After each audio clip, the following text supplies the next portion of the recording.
Ndabaramukije cyane bakunzi ba ntizorohereza TV na cyane mwebwe abakunzi b'ikiganiro yaga muganga gisanzwe gicishwamwo inyigisho ntungamagara hamwe n'impanuro ntungamagara.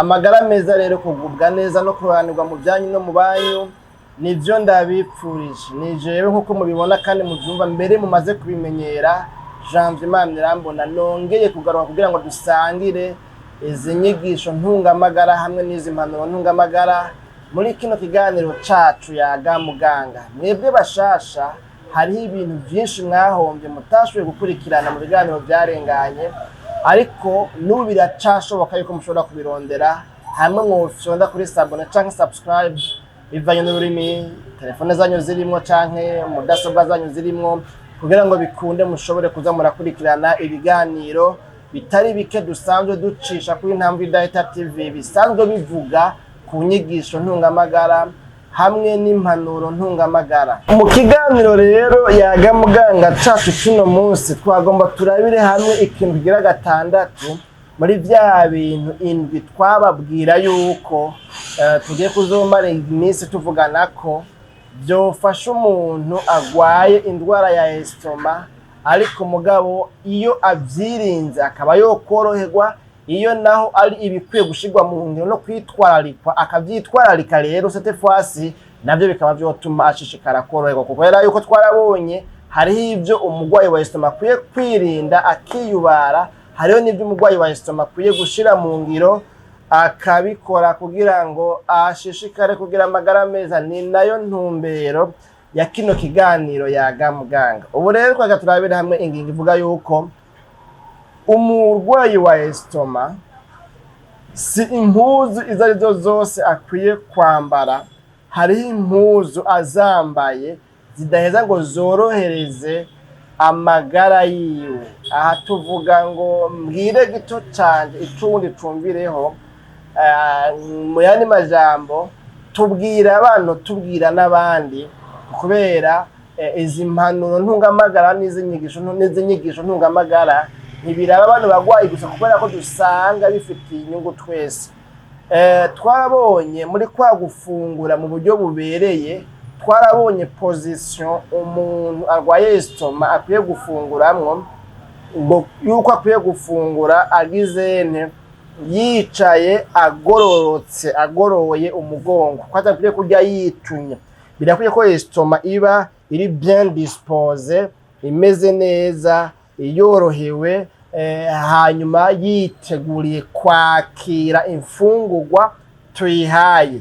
Ni muri iyo ntumbero rero ngomba kuza mbereka yuko asangwa umugwayi wa estomac adakwiye kwicara yitunye, adakwiye kwicara novuga ngo hovyo, adakwiye gupfa uko yicaye. Bica byumvikana yuko rero n'umurwayi wa estomac si impuzu izo arizo zose akwiye kwambara. Ngomba kuvuga ngo iki, ntakwiye kwambara impuzu zimutunatuna, impuzu zimubana cyane. Hariho ibintu uza numva ngo gushira kuri ndri, abari nabo ngo gushira kuri mesure, abari nabo ngo gushira ngo kuri taille ibintu yede nk'ibyo rero.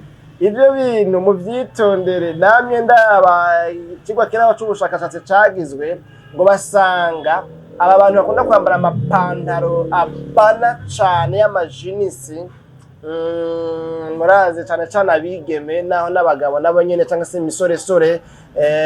Muri kino gihe mpora mbona abantu usanga nyene umengo ngira ngo no kugira ngo ayikure n'ingorane, kubera yuko nyene ubona yuko no kuyambara byamutwaye umwanya muremure.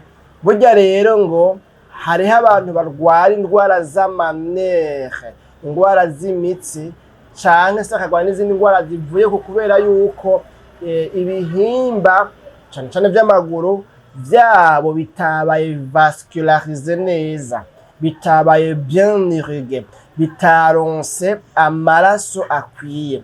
Gutyo bigaca bituma rero uyu muntu usanga aciye agwara indwara zifatiye ku kungene ivyo bihimba vyama biboshwe, bidunerejwe, vyitunatunye bimeze ukuntu.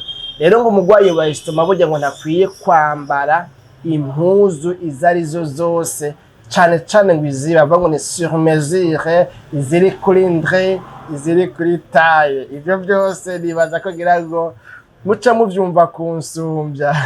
None rero ni impanuro umuntu akwiye kwambara impuzu novuga ngo zitamutuna, kuko iyumvire nkubo nimba ari nk'agapira, nimba ari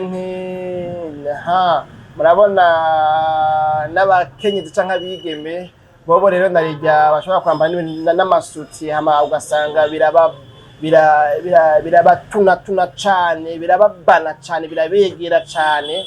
Rero ikintu cyose cyitwa impuzu wambara ugasanga kirakuduna cane, kiragutuna cane munda, mu rukenyerero, haruguru mu gikiriza, ugasanga aho hantu hose ntiwagukiwe, ntiwidegembe, umengo urakanu gatekeye mu ntuze, gatekeye mu bintu sinzi ngene bivuga. Mu by'ukuri aho hantu haba hariho ikibazo. Ni mugomba rero yuko ushishikara kugira amagara meza naho ugwaye estomac, mu kurindira kukira. Izi mpanuro ntungamagara n'izi nyigisho ntungamagara ni wewe zitumbereye, ni wewe zibwirwa, ni wewe ziraba. Urakwiye kwitwararika impuzu wambara, ukambara impuzu novuga ngo zikorohereza. Sinovuga ngo uce wambara ibisambasaka cyangwa ngo uce ugenda uri gusa ngo nashatse ngo akayaga karengane, oya. Ariko mugabo si byiza kwambara impuzu zikubana cane ahariho hose, na cane munda no mu gikiriza, kubera ko turazi ko estomac igiherereye ha mu gakoratima, ibintu nyene nk'ivyo. None rero nuko ntamagwara ahogwa kuvuga menshi siko kuyamara. No munsi reka tugarukirize ngaha, murumvise yuko kimwe mu bintu byofasha umuntu agwaye estomac koroherwa no kumererwa neza no kugira amagara meza, hari mwiki cyo kuba yoreka kwambara impuzu zimubana cane.